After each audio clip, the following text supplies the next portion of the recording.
Parang eksena ito mula sa isang episode ng The Twilight Zone o marahil ay isang kabanata mula sa nakakilabot na nobela ni Bram Stoker. Bago ko maranasan ang nakakatindig balahibong enkwentro ko sa supernatural, isa akong taong mapagduda.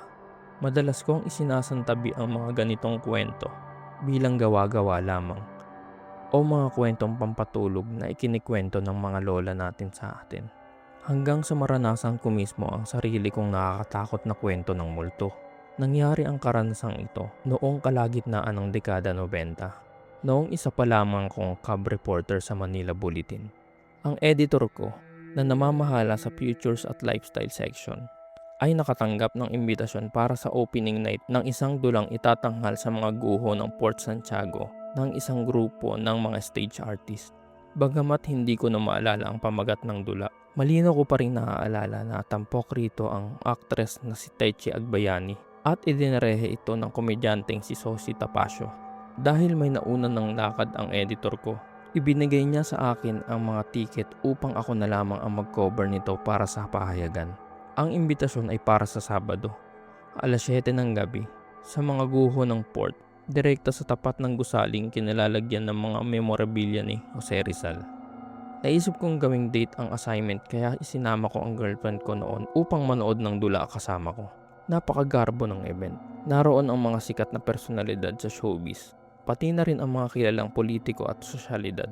Ang opening night pa lamang ay isa ng malaking kwento. Bandang alas 9:20 ng gabi, habang may sandaling katahimikan sa dula, bumulong ang girlfriend ko na kailangan niyang mag-comfort room. Ngunit mahaba ang pila sa likod ng entablado kaya nagpa siya kaming maghanap na lamang ng iba sa labas. Matapos magtanong ng direksyon sa gwardya, sa wakas ay nakakita kami ng comfort room sa gilid ng pangunahing pasukan ng port. Bago pa lamang ang mga restroom na iyon, itinayo sa lugar na dati umanong pinagpaparadahan ng mga sasakyan ni Emilio Aguinaldo. Dahil abala ang lahat sa panonood ng dula, ang tanging tao lamang sa paligid ay ang gwardya sa main gate, wala nang iba. Malamig, mamasa-masa, at madilim na madilim ang pasilyong papasok sa restroom. Mukhang walang inaasahang gagamit ng mga palikuran sa oras na iyon, kaya marahil ay pinatay ng maintenance man ang ilaw. Kinapa ko ang switch para mabuksan ang ilaw. Ang unang pinto sa kaliwa ay para sa ladies room, at ang nasa dulo naman ng hallway ay para sa men's room. Nakasanayan ko nang sumilip muna sa loob ng cubicle upang tingnan kung may tao. Gaya ng inaasahan, wala ngang tao sa loob. Kaya ginawa ko na ang dapat kong gawin. Habang umiihi ako, biglang bumagsak ng husto ang temperatura sa loob ng restroom. Parang bugso ng malamig na hangin mula sa refrigerator kapag binubuksan ang pinto nito. Ang weird naman ito, sabi ko sa sarili ko. Pero hindi ko iyon gaanong pinansin. Bigla kong naramdaman na may humahaplos sa aking leg. Tumindig ang balahibo sa batok ko. Pagkatapos ay may naramdaman akong humahaplos sa magkabilang balikat ko pababa hanggang paa. Biglang nagsitayuan ang goosebumps sa mga braso ko. Hindi ko alam ang gagawin. Ayaw kong lumingon dahil natatakot akong makita kung ano man ang nasa likuran ko. Naroon ako, nasa gitna ng pag-iihi, habang may isang hindi nakikitang nilalang na minamasahe ang likod ko.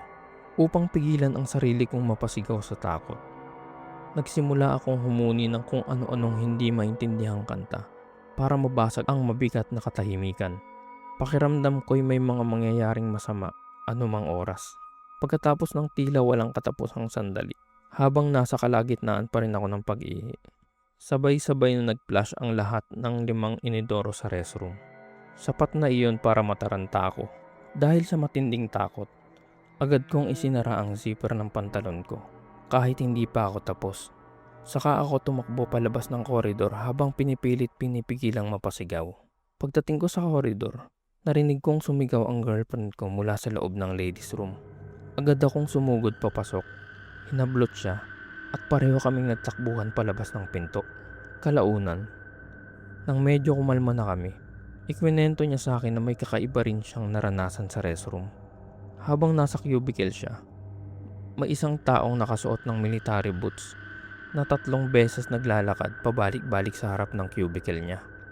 Kasabay nito, tila may di maipaliwanag na puwersang tumama sa mga tiles sa harapan niya, kaya tumilapon ang mga ito palabas ng cubicle.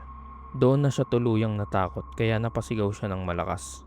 Nang marinig ng gwardiya ang kaguluhan, agad itong lumapit upang tingnan kami. Ikwinento namin ang mga naranasan namin at agad siyang tumawag sa karagdagang tulong gamit ang kanyang radyo. Kinabukasan, ikwinento ko ang buong karanasan sa stage director. Tinawanan lamang niya ako.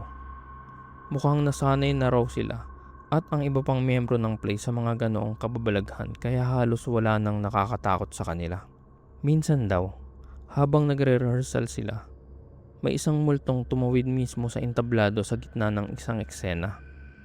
Ayon sa mga nakakita rito, maputi raw ito at nakasuot ng kasuotang kolonyal.